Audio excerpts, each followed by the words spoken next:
basically entails,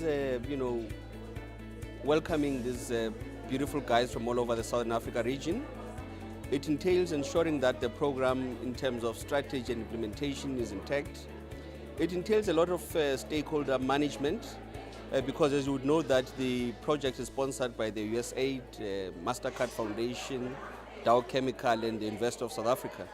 So essentially my role is to play at a strategic level a role of ensuring that we hold everything together and that these beautiful guys are able to come from their countries into South Africa and ensure that they learn to add value to our beautiful continent.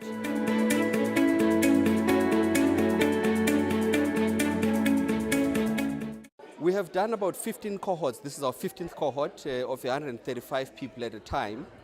We've also have got a satellite campus in Mozambique, Maputo, where we cater for those that are Portuguese speaking, namely from Angola and in Mozambique. So there we have done 4 cohorts of 100 people each. We've also done about 4 online cohorts. So all in all, we've trained about 3,000 young people from all over the SADC region and including the island countries that we have.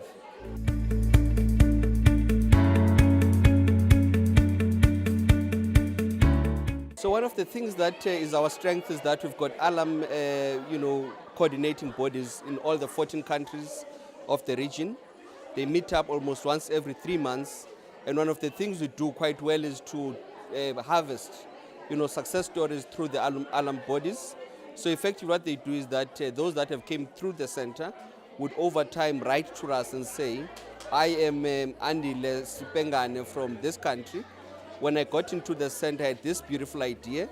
The center has helped me to panel beat it, and I went back home, collaborated with other fellows, and now I'm employing 10, 20 or 15 people.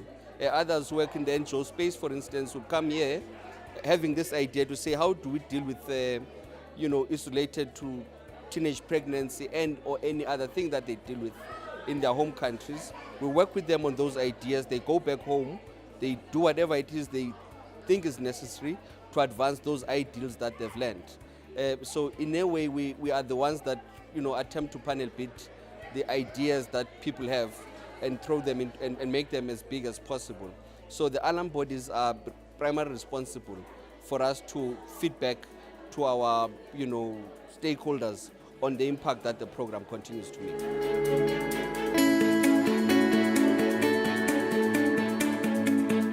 The civic leadership track is extremely popular, and I think it's because in many parts of our continent particularly, certain rights have been trampled on.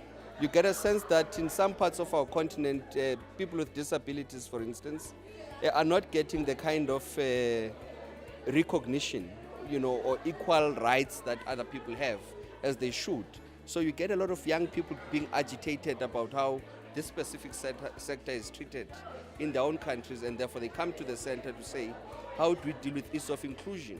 People that are coming from the LGBTQI community will come here and say, in country X, for instance, I know that quite a few people in countries like Malawi and many others were saying, I'm part of this community, and I'm not, if I were to be known at home, I would be beaten up or some kind of a thing like that. And how do I come to the center, work with others from different countries to ensure that my rights in my own country are entrenched and I'm able to enjoy them since they're fundamental in nature.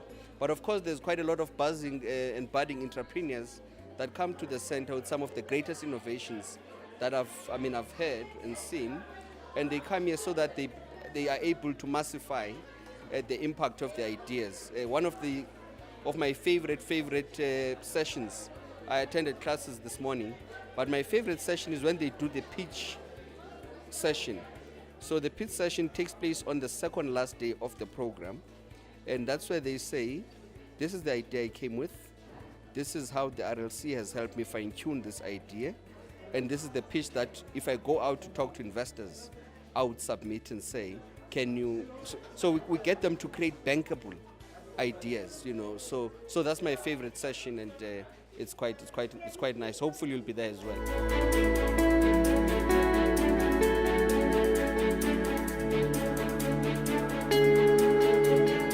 first one is transformative leadership, namely what it is that people are able to come here, go back home, and do with regards to transforming the societies that we find ourselves in.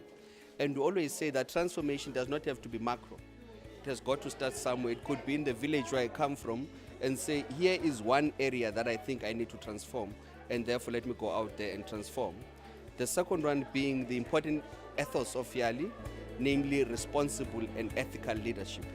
How do I go back home, and when I see an injustice done and I'm in a position of leadership, I'm able to say, nope, this is not ethical, you know.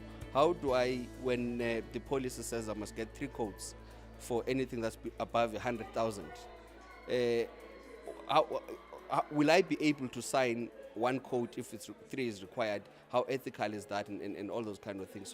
So those are the 2 things. And the third one is the important issue and element of YALI, which is cross-border collaboration, because this is about creating networks amongst young people so that they're able to work with one another across borders and all of that. So broadly, those are things.